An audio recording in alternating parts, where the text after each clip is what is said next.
Hola, molt bon dia. Em dic Andrea García Vintró i sóc estudiant de batxillerat científic a l'Escola Montcada Moro.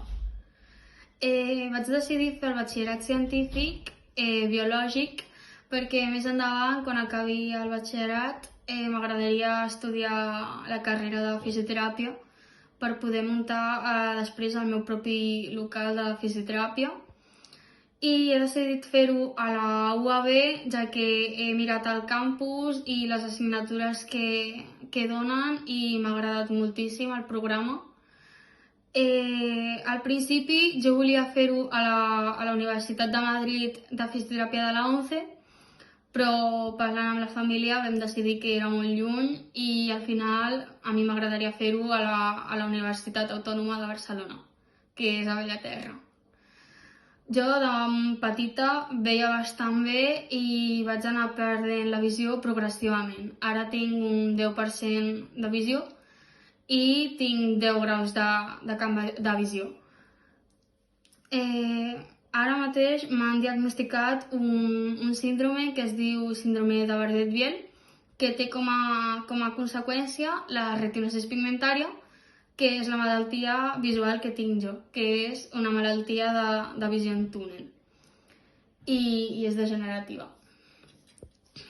Vaig decidir fer el batxillerat científic biològic en 3 anys perquè entre la ONCE i la meva família m'ho van recomanar molt i em van dir que m'aniria molt millor per mi per anar més relaxada i poder treure millors notes.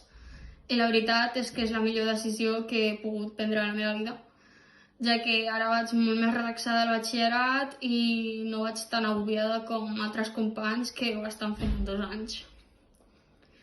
Jo al principi no volia cap ajuda de la ONCE, a part de l'esquí, que és un esport adaptat que proporciona la ONCE, però a part d'aquest esport jo no volia cap ajuda de la ONCE, no volia ni professora itinerant, ni utilitzar el JAWS, ni utilitzar el braille, ni l'Edico, ni bastó, ni res d'això.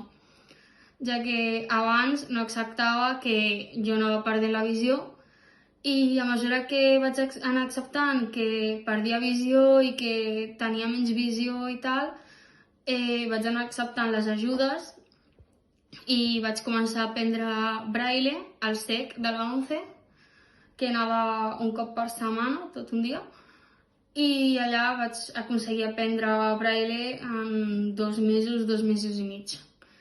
I ara la veritat és que el braille em va molt bé a la meva vida escolar i al principi tampoc volia utilitzar el JAWS, però vaig començar utilitzant el ZoomText, que també és un lector i un augmentor de pantalla per gent que veu una mica més.